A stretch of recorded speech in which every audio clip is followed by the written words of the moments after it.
प्रिय विद्यार्थियों, आज की इस ऑनलाइन कक्षा में आपका स्वागत है। इन दिनों हम पुनरावृत्ति कार्य कर रहे हैं। पुनरावृत्ति कार्य के अंतर्गत आज मैंने जिस पाठ को लिया है वह पाठ है तुलसीदास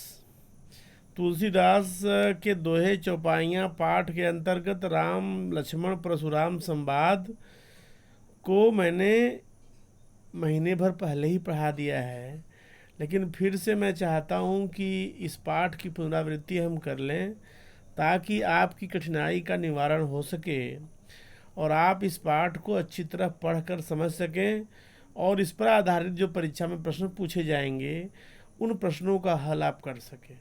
तो प्यारे बच्चों, आइए हम इस पाठ की पुनरावृत्ति की आज शुरुआत करते हैं।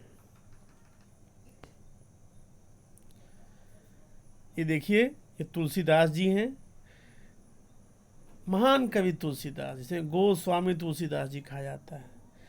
और गोस्वामी उन्हीं को कहा जाता था। गोस्वामी एक पदवी है। गोस्वामी तुलसीदास जी को एक पदवी मिली थी। इस पदवी का नाम गोस्वामी था। गो मतलब इंद्रिय, स्वामी मतलब मालिक। जो अपने इंद्रियों को वश में कर ले और इंद्रियों का मालिक हो जाए वहीं गोस्वामी कहा जाता था। अपनी इंद्रियों को बस में करना बेटा इतना आसान नहीं है। 5 इंद्रियां हमारी ज्ञान इंद्रियां होती हैं और 5 कर्म इंद्रियां होती हैं। 10 इंद्रियों पर वश रखना, काबू रखना मनुष्य के लिए बहुत ही मुश्किल काम है और एक सामान्य मनुष्य के लिए तो बिल्कुल असंभव ही है, समझ लीजिए। इसलिए गोस्वामी की पदवी इन्हें ऐसे ही नहीं मिली थी। इन्होंने उसके लिए बहुत त्याग किया, तप किया, संयम रखा, तब जा कर के इन्हें पदवी मिली। इसके बाद हम थोड़ा सा इस राम लक्ष्मण परशुराम संवाद के सार पर नज़र डालें एक बार। तो राम लक्ष्मण परशुराम संवाद रामचरितमानस से लिया गया है, जो कि सीता जी के स्वयंवर के समय का है। श्री राम शिव जी का धनुष उठाकर उसे तोड़ देते हैं तो सारे संसार में इस बात की चर्चा आग की तरह फैल जाती है। जब यह बात परशुराम जी के कानों तक जाती है और उन्हें यह पता चलता है कि उनके गुरुदेव शिव जी का धनुष किसी ने तोड़ दिया है, वो अपने आपे से बाहर हो जाते हैं। वे धनुष तोड़ने वाले व्यक्ति का वध करने के लिए सीता जी के स्वयंवर वाली सभा में आ जाते हैं।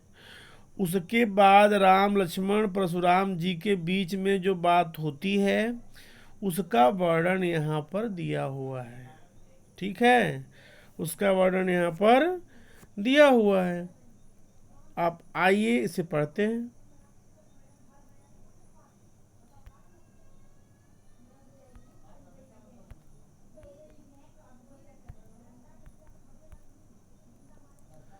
तो नाथ संबुधन भंजनिहारा, होई को एक दास तुम्हारा। आय सुकाह कही किन मोही, सुनि रिसाई बोले मुनि कोही। सेवक जो सो जो करे सेवकाई, अरि करनी कर करी लड़ाई। नाथ शंभुधन, हे नाथ, हे स्वामी, शंभुधन भंजनिहारा। शंभु मतलब शिवजी, धनुष मतलब धनु मतलब धनुष। शंभु जी शिवजी के धनुष को भंजनिहारा तोड़ने वाला होई ही होगा। केऊ मतलब कोई, एक दास तुम्हारा, एक सेवक तुम्हारा होगा। भगवान राम कहते हैं परशुराम जी के गुस्सा होने पर, सभा में उपस्थित होकर चिल्लाने पर, नाराज होने पर राम जी खड़े होते हैं और प्रत्युत्तर में वो कहते हैं कि हे स्वामी, शिव जी के धनुष को तोड़ने वाला कोई आपका दास ही होगा। इस तरह से मतलब कहने का यह है कि हे नाथ, हे स्वामी, शिव जी के धनुष को तोड़ने की शक्ति तो केवल आपके दास में ही हो सकती है, इसलिए वह आपका कोई दास ही होगा जिसने इस शिव धनुष को तोड़ा है। आयसु काह, आयस मने आज्ञा, का मने क्या, क्या आज्ञा है, कहिए कहिए। किन मने उपाय, मोही मने मुझसे। क्या आज्ञा है, मुझे आदेश दें, मोहि मैंने मुझको। सुन ऋषाई बोले मुनि को ही। ऐसा सुन करके, ऐसा श्री राम जी का उत्तर सुन करके ऋषाई गुस्से में हो करके बोले। मुनि कौन बोले? कोही मुनि बोले। कोधी माने क्रोधी, क्रोध करने वाले। मुनि मतलब परशुराम। क्रोधी परशुराम जी गुस्सा हो करके बोले। क्या बोले? सेवक सो जो करे सेवकाई। हे बालक सुनो, सेवक वह होता है, सो बने वह जो सेवकाई करता है, जो नौकरी करता है, जो दास्ता करता है, जो सेवा करता है। कहते हैं कि जो करे सेवा वो पावे मेवा। सेवा का कार्य बहुत कठिन कार्य है। भगवान ने कहा नर सेवा नारायण सेवा। तो क्यों कहा? क्योंकि सेवा जितना कठिन कार्य दुनिया में कोई नहीं है। परशुराम जी कहते हैं कि सेवक वह है जो सेवकाई करता है, सेवा का कार्य करता है। यहाँ तो इस शिव जी के धनुष को तोड़ करके तुमने दुश्मनी का कार्य किया है। अरे मैंने शत्रुता करनी मतलब कार्य करके करिए लड़ाई, लड़ाई करने के लिए ऐसा किया गया है। कहते हैं यहाँ तो दुश्मनी वाला काम किया गया है, शत्रुतापूर्ण कार्य किया गया है। हमारे इष्ट देव, हमारे प्रिय गुरु शिव के धनुष को तोड़ना, हमारे साथ शत्रुता करना है, हमारे साथ द्रोह करना है, और ऐसा करके हमारे साथ दुश्मनी मोल ली गई है। फिर से इसे देख लें। परशुराम जी कह रहे हैं इन पंक्तियों में कि किसे कह रहे हैं? श्री राम जी। पहले श्री राम जी कहते हैं, बाद में परशुराम जी कहते हैं। अभी श्री राम जी परशुराम जी से कह रहे हैं कि हे नाथ, शिव जी के धनुष को तोड़ने की शक्ति तो केवल आपके दास में ही हो सकती है, इसलिए वह आपका कोई दास ही होगा जिसने इस धनुष को तोड़ा है। क्या आज्ञा है? मुझे आदेश दें। यह सुनकर परशुराम जी और क्रोधित हो जाते हैं और कहते हैं सेवक वही हो सकता है जो सेवकों जैसा काम करे। यह धनुष तोड़कर उसने शत्रुता का कार्य किया है और इसका परिणाम तो लड़ाई है, युद्ध है। अरे करिए लड़ाई, लड़ने के लिए ऐसा किया है, लड़ाई के लिए ऐसा कार्य किया गया है। और कहते हैं आगे कि उसने इस धनुष को तोड़कर मुझे युद्ध के लिए ललकारा है, इसलिए वो मेरे सामने आए जिसने भी इस शिव के धनुष को तोड़ा है। आगे कहते हैं सुनहु राम जेहु शिव धनु तोरा, सहस बाहु सम सो रिपु मोरा। सो बिलगाओ बिहाई समाजा, नत मारे जई सब राजा। सुनि मुनि बचन लखन मुस्काने, बोले परसु धरहि अवमाने। बहु धनुहि तोरी लरिकाई, कबहु न अस रिस कीन्ह गुसाई। यही धनु पर ममता केहि हेतु, सुन रिसाई कह भृगुकुल केतु। सुनो राम जेहु शिव धनु तोड़ा। हे राम सुनो, जेह मन जिसने शिव का धनुष तोड़ा है, तोड़ा मतलब तोड़ा है, सो मतलब वह सहस बाहु सम, सहस्र बाहु के समान, परम प्रतापी सहस्र बाहु के समान। रिपु मोरा, मेरा दुश्मन है, मेरा रिपु है, शत्रु है। रिपु मतलब शत्रु, ठीक है। सम मने समान, सो मने वह, सहस्र बाहु राजा का नाम है। तो कहते हैं कि हे राम सुनो, सुनो मने सुनो, हे राम सुनो, जिसने भी शिव के धनुष को तोड़ा है वह सहस्र बाहु के समान मेरा रिपु है, दुश्मन है। सो बिलगाओ, बिलगाओ मन अलग हो जाए, बिहाई मने छोड़कर, समाजा मन समाज को। सो मन वह, जिसने भी शिव के धनुष को तोड़ा है वह महाप्रतम परम प्रतापी सहस्र बाहु के समान मेरा दुश्मन है, मेरा शत्रु है। वह समाज को छोड़कर अलग हो जाए। नत नहीं तो, न मने नहीं, त मने तो, नहीं तो मारे जइहई, मारे जाएंगे। कौन? सब राजा। जिसने भी शिव के धनुष को तोड़ा है वह सहस्र बाहु के समान मेरा शत्रु है। वह समाज को छोड़कर अलग हो जाए, नहीं तो सारे राजा मारे रहेंगे, सारे राजा मारे जाएंगे। सुनि मुनि बचन, परशुराम मुनि के वचन को सुन करके लक्ष्मण जी मुस्कुराने लगे बोले परशु धरहि अवमाने, परशु को धारण करने वाले भगवान परशुराम की अवमानना करते हुए, निरादर करते हुए बोले। बड़ों के सामने छोटों का बोलना जो होता है वो अवमानना होता है। बिना उनकी इजाज़त के अगर कोई छोटा बड़ों के सामने बोलता है तो वह उनकी अवमानना होती है, उनका निरादर होता है। इस तरह से लक्ष्मण जी का एकाएक बोलना परशुराम जी की अवमानना ही हुई, निरादर ही हुआ। क्या कहा लक्ष्मण जी ने? कहा बहु धनु ही तोरी लरिकाई। तोरी लरिकाई, लरिकाई माने बचपन में, बहु माने बहुत सारी, धनु ही छोटी धनुहियाँ, तोरी तोड़ डाली। कहते हैं बचपन में मैंने अनेक धनुहियाँ छोटी मोटी तोड़ डाली होंगी, लेकिन हे महामुनि कबहु न, कभी भी नहीं। असी रिस, ऐसा गुस्सा, असी माने ऐसा, रिस माने गुस्सा, कीन ही गोसाई, हे गोसाई किसी ने ऐसा गुस्सा नहीं किया। हे गोस्वामी, बचपन में हमने अनेकों धनुहियाँ तोड़ डाले, लेकिन कभी भी हे गोसाई ऐसा गुस्सा किसी ने नहीं किया। यही धनु पर, इस धनुष पर ममता के ये तो किस कारण आपको इतनी ममता है, मुझे समझ में नहीं आ रहा है। यही धनु पर, इस धनुष पर ममता आपको क्यों है, किस कारण है? ये तो मैंने कारण कि ये मैंने किस। जब ऐसा सुनते हैं परशुराम जी तो भृगुकुल केतु, केतु ने पताका, झंडा, भृगु मतलब महर्षि भृगु के पुत्र थे, तो महर्षि भृगु के वंश के पताका को फहराने वाले मुनि परशुराम जी ऐसा सुनते ही रिसाई, गुस्सा होकर के कहते हैं। ऐसा सुन करके वह गुस्से में होते हैं और गुस्से से कहते हैं। क्या कहते हैं आगे देखिए, फिर से एक बार देख लीजिए भावार्थ को। परशुराम जी श्री राम से कहते हैं जिसने भी शिवचरी के धनुष को तोड़ा है वह स्वयंवर को छोड़कर अलग खड़ा हो जाए, नहीं तो इस दरबार में उपस्थित सारे राजाओं को अपनी जान से हाथ धोना पड़ सकता है।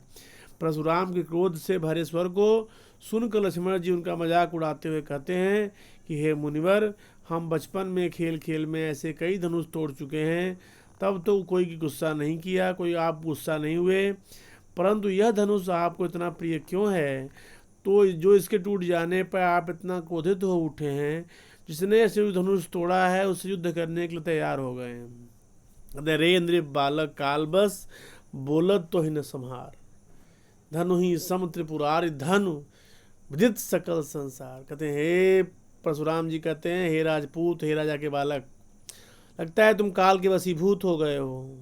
हे नृबालक, हे राजा के बालक, काल बस लगता है तुम काल के वशीभूत हो गए हो। बोलत तो ही न संहार, इसीलिए तुम संभल करके नहीं बोल रहे हो। संहार माने संभल करके, तो ही माने तुम, बोल माने बोल रहे हो, इसीलिए तुम संभल करके नहीं बोल रहे हो। धनु ही सम, छोटी मोटी धनुहियों के समान तुम जो तुलना कर रहे हो किसकी? शिव के, त्रिपुरारी शिव, त्रिपुरारी मतलब शंकर जी, धनु में धनुष, शिव धनुष की तुलना तुम छोटी मोटी धनुहियों से कर रहे हो, उनके समान बता रहे हो। सारा संसार सकल माने संपूर्ण संसार, विदित माने जानता है। किसके बारे में? इस शिव धनुष के बारे में कहते हैं। राम परशुराम जी कहते हैं हे राजा के बालक, तुम काल के बस में हो, अर्थात तुम में अहंकार समाया हुआ है, और इसी कारण बस तुम्हें यह नहीं पता चल पा रहा है कि तुम क्या बोल रहे हो। क्या तुम में बचपन में तोड़े गए धनुष एवं शिव जी के धनुष में कोई अंतर नहीं दिख रहा, जो तुम इनकी तुलना आपस में कर रहे हो? आगे कहते हैं लखन कहा हंसी हमरे जाना, सुनहु देव सब धनुष समाना। लखन कहा हंसी, लक्ष्मण जी हंसते हुए मुस्कुराते हुए कहते हैं हमारे जाना, हमारी जानकारी के अनुसार, सुनहु देव, हे देवता, ब्राह्मण देवता, सुनो, हमारी जानकारी के अनुसार सभी धनुष एक समान ही होते हैं। लक्ष्मण जी हंसी कहा, हंसते हुए कहते हैं हमारे जाना, हमारी जानकारी के अनुसार, सुनहु देव, हे देवता सुनो, हे ब्राह्मण देवता सुनो, सारे धनुष एक समान होते हैं। का क्षति लाभ हो, आपको क्या क्षति हुई है, क्या हानि हुई है, ये मुझे क्या लाभ हुआ। जून धनु तोरे, जून माने पुराना जीर्ण शीर्ण, धनु माने धनुष को, तोरे में तोड़ने से। इस धनुष को तोड़ने से ऐसी क्या आफत आ गई, ऐसा आपको क्या नुकसान हो गया, ठीक है, या लाभ हुआ या नुकसान हुआ, समझ नहीं पा रहे। देखा राम नयन के भोर। मतलब इस धनुष से आपको क्या लाभ था जो आपकी इतनी क्षति हो गई इस धनुष के टूटने से? जीर्ण शीर्ण धनुष टूटने से, तोरे तोरे मतलब टूटने से, तोड़ना। जून माने पुराना, जीर्ण शीर्ण, धनुष। कहते हैं कि इस जीर्ण शीर्ण धनुष के से आपको पता नहीं कौन सा लाभ था, जिससे कि जब टूट गया तो आप इतना गुस्सा कर रहे हैं। देखा राम नयन के भोरे, ऐसा कहते हुए उन्होंने राम की आंखों की तरफ देखा, इशारा करते हुए देखा। मतलब क्यों देखा? क्योंकि कहीं ऐसा तो नहीं है कि राम का संकेत बैठने का है या चुप रहने का है। बड़े भाई की ओर देख करके ये सोचते हैं कि उनकी मुझे अनुमति मिल रही है बोलने की कि नहीं बोल रही है। मिलती है अनुमति प्यारे बच्चों, अनुमति है तभी ये बोल रहे हैं। अनुमति न होती तो न बोलते। काहे कहते हैं छुअत टूट रघुपति ही न दोसु। हे परशुराम जी, यह धनुष तो छूते ही टूट गया। रघुपति ही महाराज राम का न दोषु, कोई दोष नहीं है, राम का कोई दोष नहीं है, छूते ही टूट गया। दोषो दोष मुनि बिनु काज करिए कतरोसु। हे मुनि, बिना कारण के कतरोसु, कैसे गुस्सा कर रहे हैं? करी मने कर रहे हैं, रोसु मने गुस्सा, कत मने कैसे, बिनु मने बिना, काज मने कारण के, बिना कार्य के। बिना कार्य के हे मुनि, बिना कार्य के ही गुस्सा क्यों कर रहे हैं? कार्य माने काम, कार्य, बिना काम के गुस्सा क्यों कर रहे हैं? ठीक है, फिर से देख लें।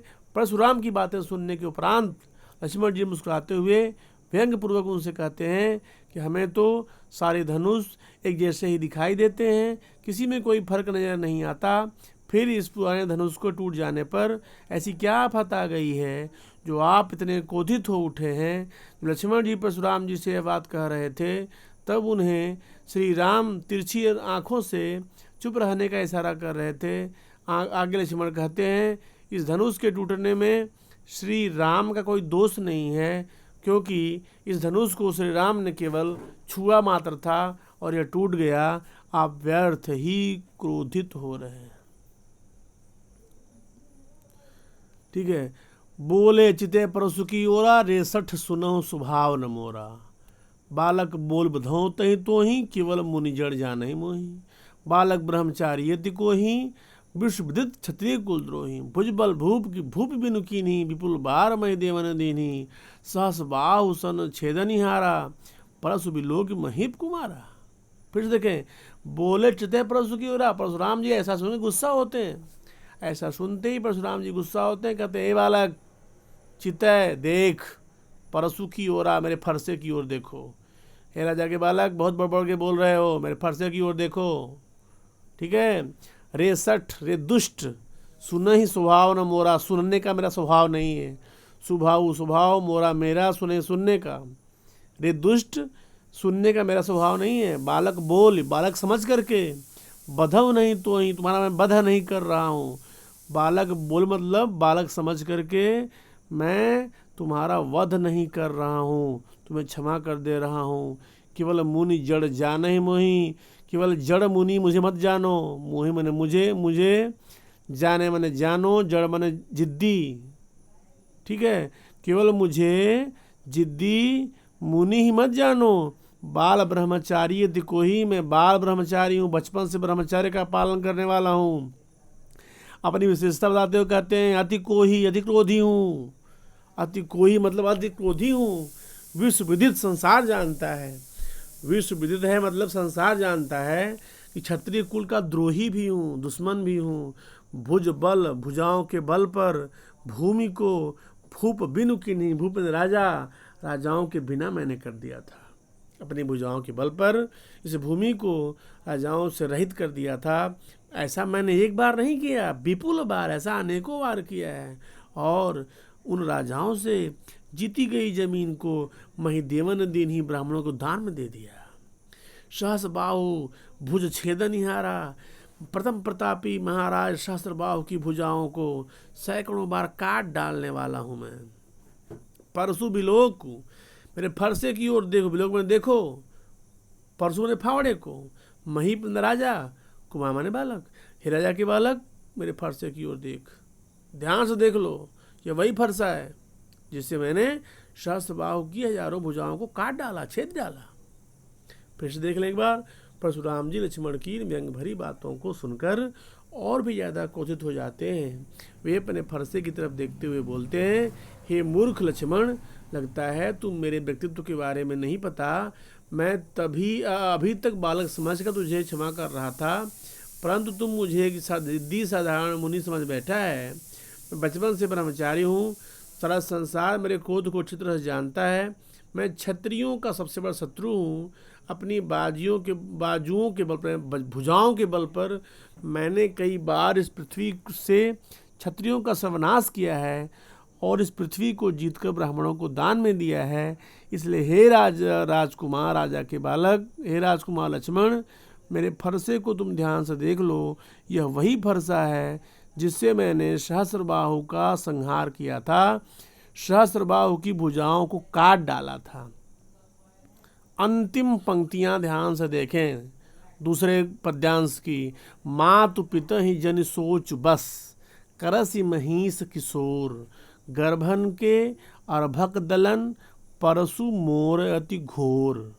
कहते मातु पिता ही जन सोच बस, हे राजा महिष किशोर, महिष किशोर मतलब राजा के बालक, हे राजा के बालक, अपने माता और पिता को सोच बस चिंता में मत डालो। जनी मने मत। हे राजा के बालक, अपने माता पिता को सोच में मत डालो, चिंता में मत डालो। करस मने करो, ठीक है। गर्भन के अर्भक दलन, परशु मोर अति घोर। कहते हैं कि मेरा फरसा इतना भयंकर है कि उसकी गर्जना सुन करके माताओं के गर्भ में पल रहे जो शिशु हैं, नन्हे शिशु हैं, वो नष्ट हो जाते हैं। गर्भ में अर्भक नवजात शिशु, दलन नष्ट हो जाते हैं। कब नष्ट होते हैं? जब मेरा फरसा घोर गर्जना करता है। मोर माने मेरा, अति घोर गर्जना करता है, ठीक है। करसि महिष किशोर, हे राजा के बालक, अपने माता पिता को चिंता मत डालो, जन मत। सोच माने चिंता बस चिंता में मत डालो। फिर से देख लीजिए, हे राजकुमार बालक, तुम मुझसे भिड़ करके, मुझसे बहस करके, मुझसे लड़ाई करके अपने माता पिता को चिंता में मत डालो, अर्थात अपनी मृत्यु को न्योता मत दो। मेरे हाथ में वही फरसा है जिसकी गर्जना सुन करके गर्भ में पल रहे बच्चे का भी नाश हो जाता है। इस तरह से आज इन दो पद्यांशों का भावार्थ बताया गया आपको। आज का गृह कार्य है, अपनी कक्षा कार्य कापी में प्रथम और द्वितीय पद्यांश की व्याख्या और भावार्थ आप लिखें और उसे याद करने का प्रयास करें, जिससे भविष्य में कभी भी इन पद्यांशों पर आधारित प्रश्न आपसे पूछे जाएं तो आप उन प्रश्नों के उत्तर सही कम से कम शब्दों में सटीक रूप से लिख सकें। आज के लिए इतना ही, बाकी कल पढ़ाएंगे।